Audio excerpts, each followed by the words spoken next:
going on YouTube? It's your boy Logisticalstyles coming at you.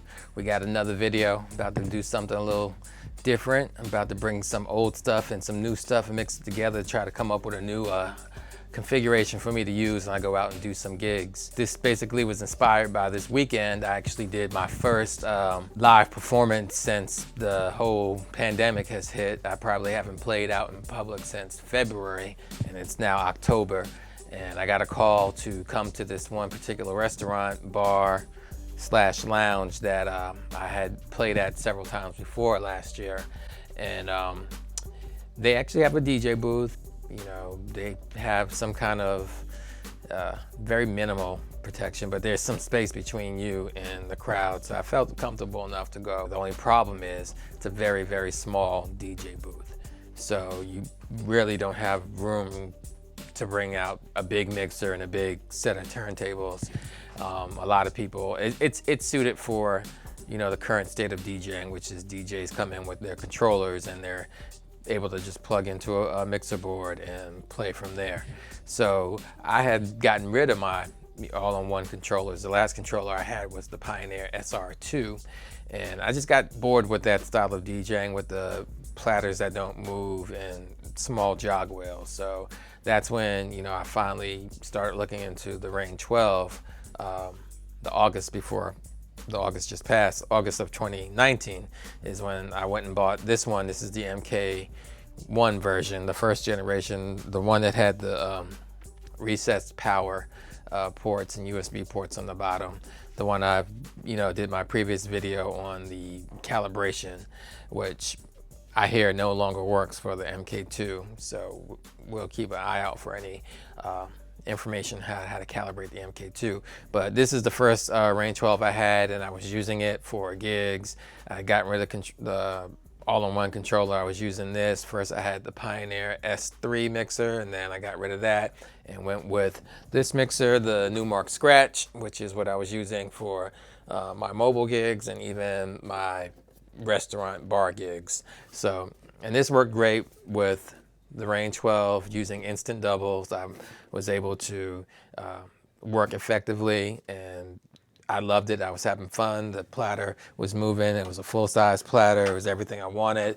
This mixer had the cue points and a way for me to scroll through my crates so I could load songs. So it was a big step closer to the big boy mixers like the S3 by Pioneer and the Rane 70, 72, or even a 62, because my previous mixers just didn't have pads.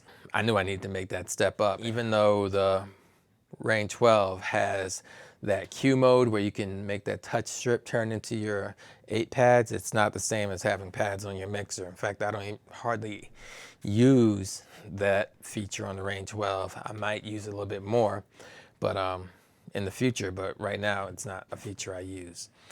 So getting back to this past weekend's gig, I ended up going with my Rane 12 MKII and the Numark Scratch. I went there and it fit in the booth as I expected. I took it out of the case. No, I played with it in the case. I was originally taking it out of the case, but I was like, well, I might as well keep it in just so I can get a quick, easy in and out.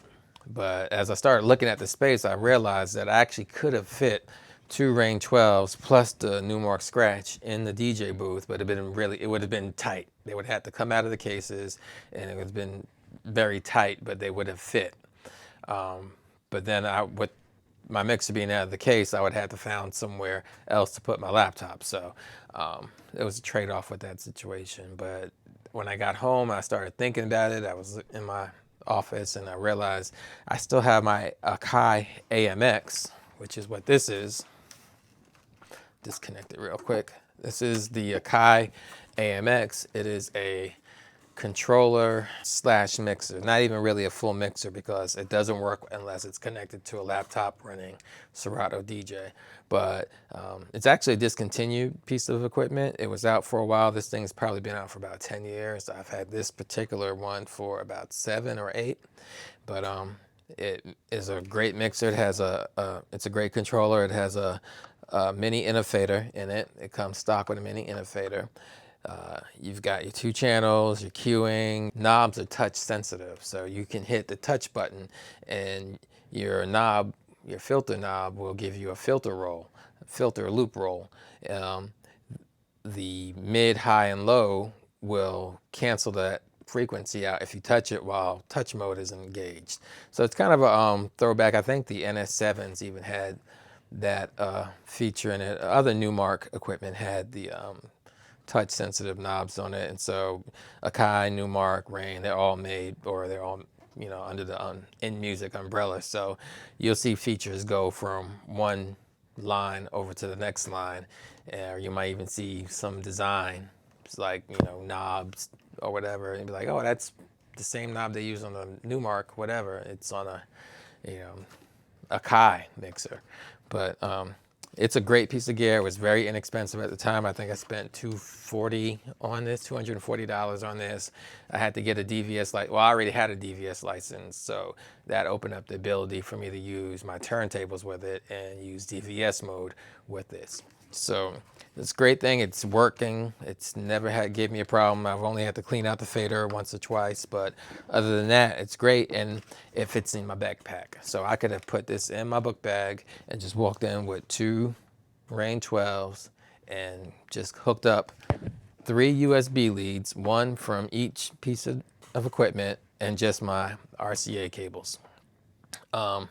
That's really cool because I like a good clean setup, and the way I'm going to be using it, you know, for this video is I'm just going to have my USB connected, and then I'm going to have my master out connected. This is the official case for the Akai AMX. They made several manufacturers made cases that are kind of all look the same, but this is just the one that has the branding on it and it was made for it. It's kind of a, not a fully hard case, but it's a sturdy case. It's got rubber feet on the bottom to keep it in place. It's got indentations in the case for the feet of the AMX. It is okay, and I only say it's okay because when you have it flush between a set of decks, you still have a gap of about 1 inch or almost 1 inch of space. The case is flush, but the mixer itself gets loose. And it becomes a problem only when you are beat juggling or doing heavy scratching. But if you're just mixing, then this is not really an issue for you. And so I would recommend it for that type of mixing style.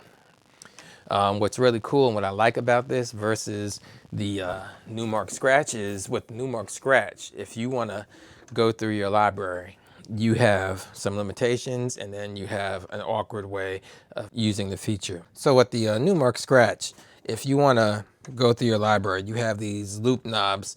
By themselves, they just adjust your loop.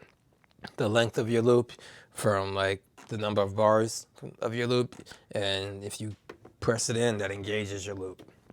But if you hit the shift button down here in the middle, that makes this knob become a library scroll. You can scroll up and down whatever crate you're in. And if you want to load, you just press in and it loads it. If you want to instant double, you double tap and it will instant double. But you have to hold the shift button, which is down there, in order to make that happen.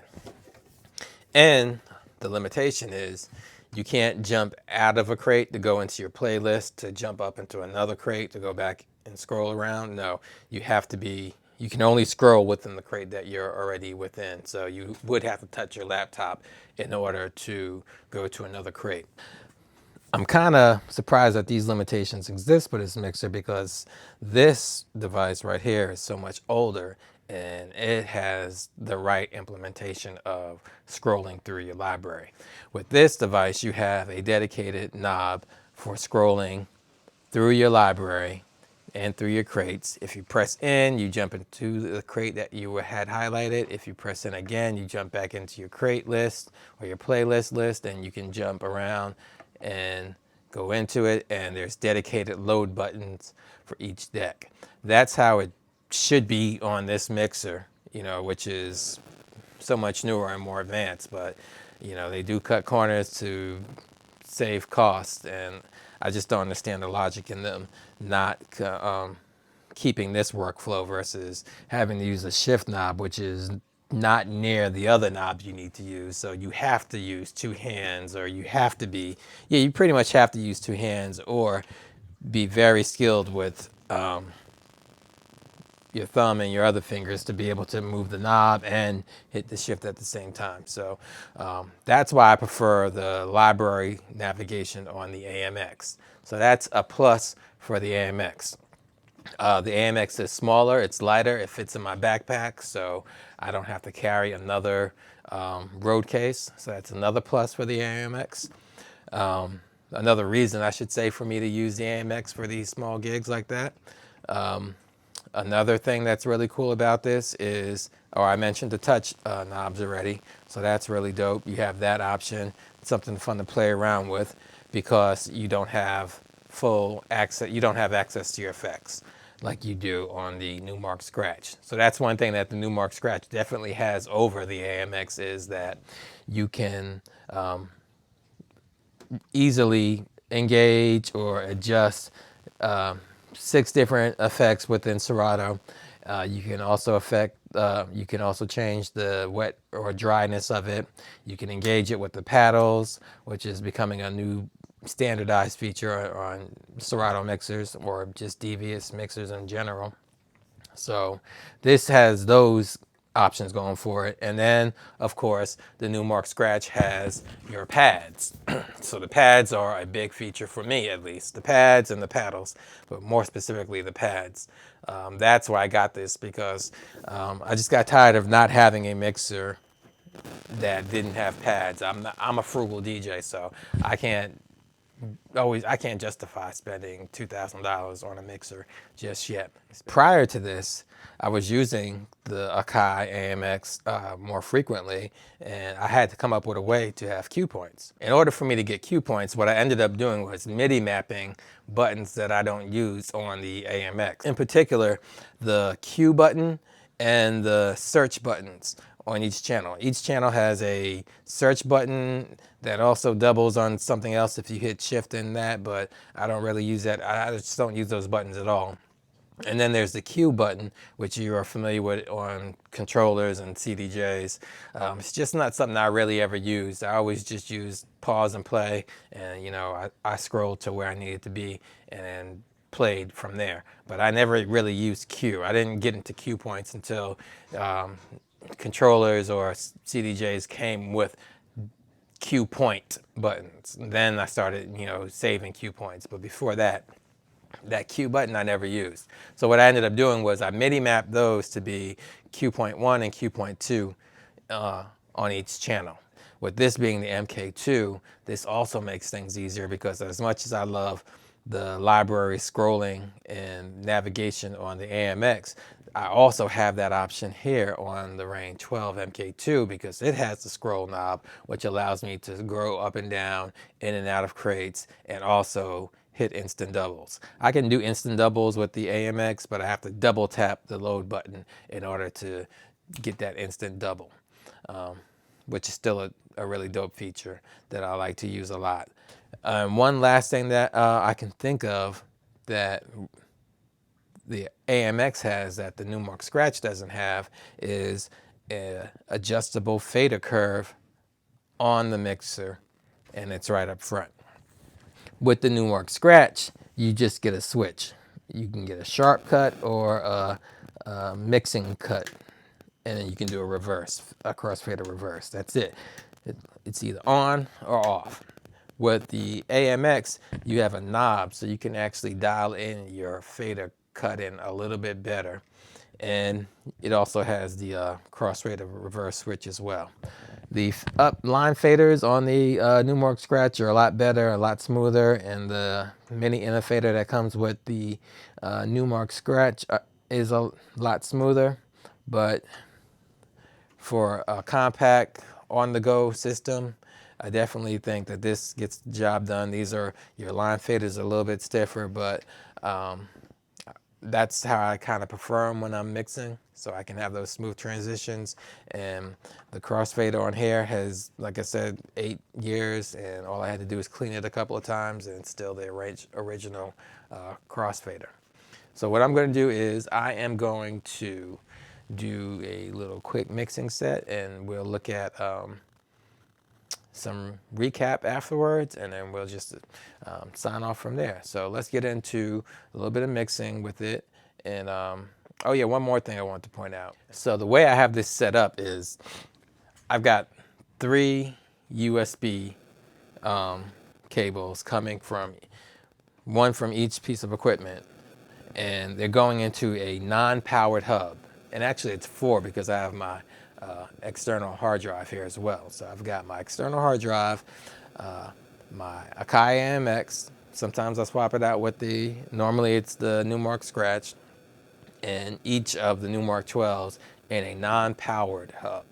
I know there's a lot of people that say you have to use a powered hub when you're running the Rane 12s, and I just want to point that out, that it's not the case. You can actually use a non-powered hub. I've been using this non-powered hub probably over a year now, since I got the Numark Scratch and Rane 12 combination, and since I've added on the second Rane 12, I haven't had any issue either. And it's all going into one single port on my MacBook Pro, and there's no dropouts, no performance issues whatsoever. So you just got to find the right brand, or do some trial and error. This one right here is a Trip Lite 4-port USB 3.0 hub. So now with all that said and done, now let's just go ahead and do a quick demo, just messing around with some beats, and you can see how easy it is to rock with the Akai AMX and the Rane 12s. All right, so this is the setup right here. Rane 12 MK1, Rane 12 MK2, Akai AMX. The only thing coming into the AMX is USB, which leads into my hub, and then the audio main out, which goes into the mixer. From here, I'm able to control everything pretty much without having to touch the laptop very much at all, because you've got your play, pause buttons right here. You've got your library scrolling knob right here. You got your load buttons. I mapped these buttons, this Q on each channel and the 1 and 2 search buttons on each channel. Those are buttons I don't use, so I mapped those to be Q.1 and Q.2. You have your touch engage button, which I'll show you that feature as I'm mixing some songs shortly. You'll see that the filter doubles as a loop roll when the touch is engaged, and you can eliminate the low, mid, and high just by touching the knobs when the touch is engaged as well. This is a very basic mixer setup. Other than that, you've got your channel faders, you've got your cue points, you've got your crossfader. Right up front, you have your crossfader curve, so you can adjust the curve to be as sharp as you want or as smooth of a mix as you want. You have your crossfader reverse. There's a shift button, which allows you to use other features for these buttons. I don't use it at all, so I might map that to something else. And then from there, I'm just relying on the decks themselves, their spinning platters, the pitch control. I can go into cue mode if I want, and I can load up different cue points, but for what I'm going to be doing, I think I just need my 1 and 2 cue point, which I have mapped on my AMX. I could hit these if I wanted to jump back and forth, and I might do that just to show you that it's possible, but usually I have that this mode, so I can see how far along I am on the song. On the MK2, I have the option to scroll as well through my library. And by pressing down, I can load a song. And by hitting this back button, I can jump from inside of a crate out to my playlist and scroll up through my playlist. And I also have an instant doubles buttons, which will make this deck do exactly what this deck is doing. I don't have that on this deck, so what I have to do is double tap the load buttons on the Akai, and that will also give me instant doubles. So let's just get into a quick little bit of music playing and some scratching, and then you can see all the features I was talking about. So I'm gonna start by jumping back to my first cue point and just getting the song started. So song's going, got my other deck going. I'm gonna just double tap so I can get instant doubles, but even then I'm just gonna hit the cue point to bring it at the beginning so I can kind of loop the beat.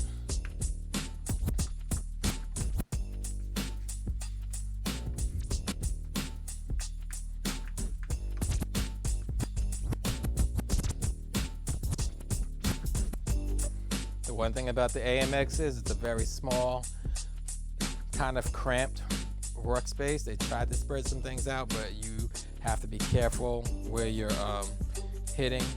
As you noticed a little while ago, I just was trying to hit the cue point, but I ended up hitting the pause button, which paused the deck just as if I was to hit the start stop button.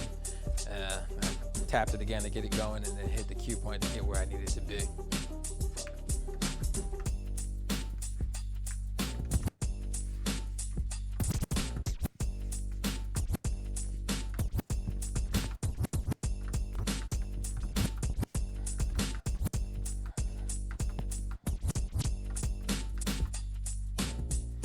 That instant double.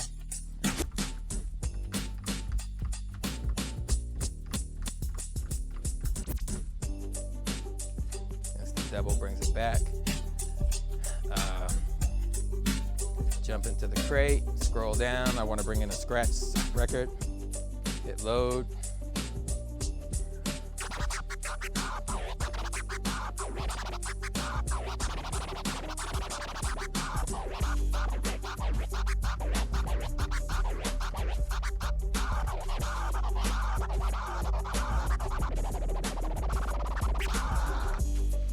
Hit a cue point.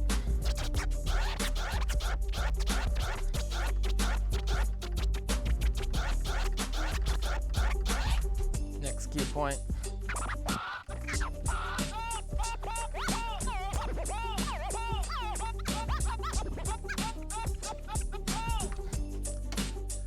Let's turn on the touch mode. Hit this button up here. Turns the blue light on, and we can filter roll.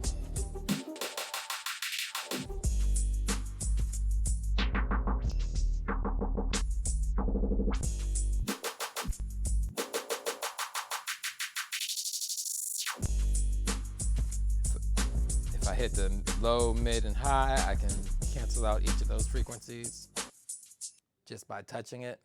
Release it, everything comes back.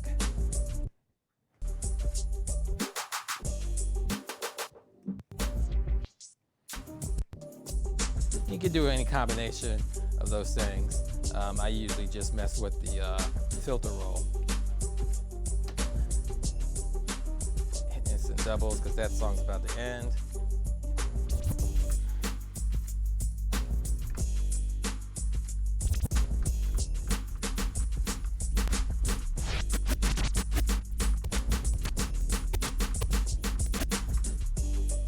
And that's basically it. I mean, everything else you can use the features on the decks themselves, where you can jump to your cue points.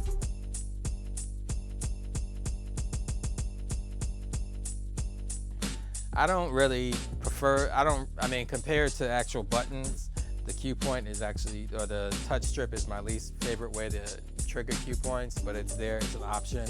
The one cool thing about the touch strip is the colors that show up actually match up with the colors that are on the screen for your cue points. So there's a trade-off, but you can actually do that as well if you don't want to mess with MIDI mapping your Akai AMX. So basically, I hope this was a good demo for you to see how you can use this without having to lug out the bigger mixer.